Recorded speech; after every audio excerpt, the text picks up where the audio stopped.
welcome to the Genealogy Show Speaker Takeover. My name is Mags Gaulden, and this is my takeover topic on the power of DNA.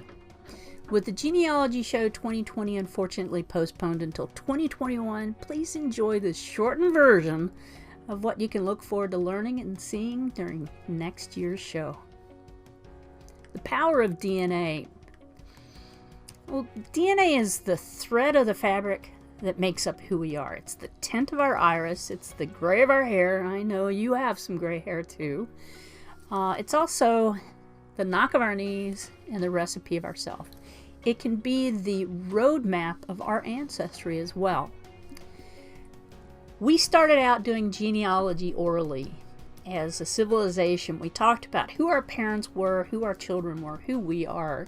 And over time, as our civilization began to learn and mature, we started writing things down. And in Western culture, we used things like the Hebrew text, the Tanakh, and the book of Genesis, which is really one of the earliest forms of genealogy, is talking about who begat who begat who.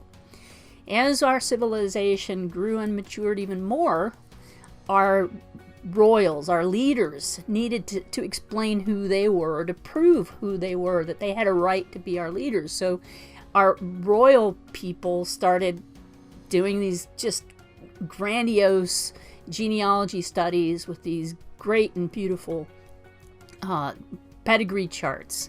And over time, we started adding paper trails to what that genealogy was. The paper trails of things like census records and journals and diaries and books and other information that we could tangibly put our hands on and read.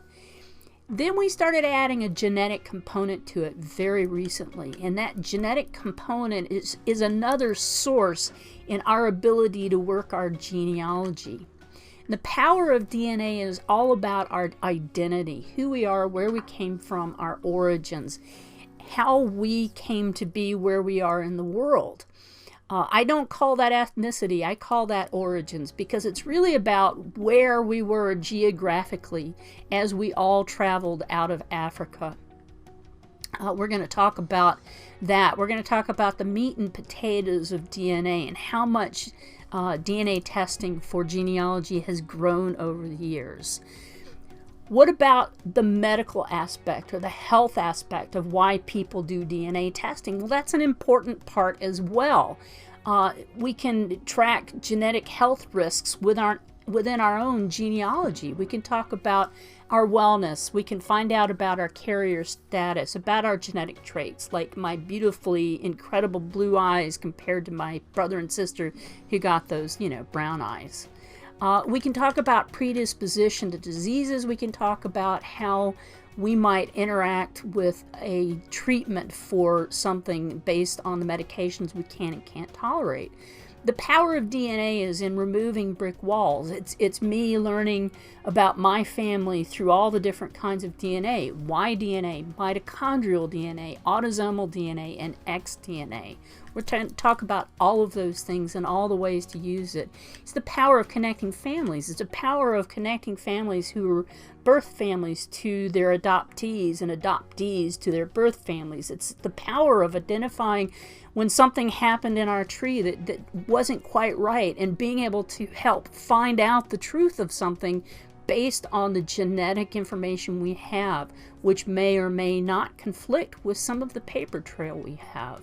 It's also the power of identifying missing soldiers who were lost during some of the great wars, whose remains are just now being found. They're taking tissues from those soldiers and they're being able to find that information for us. So there's a huge power in DNA, and there's power in the future of DNA.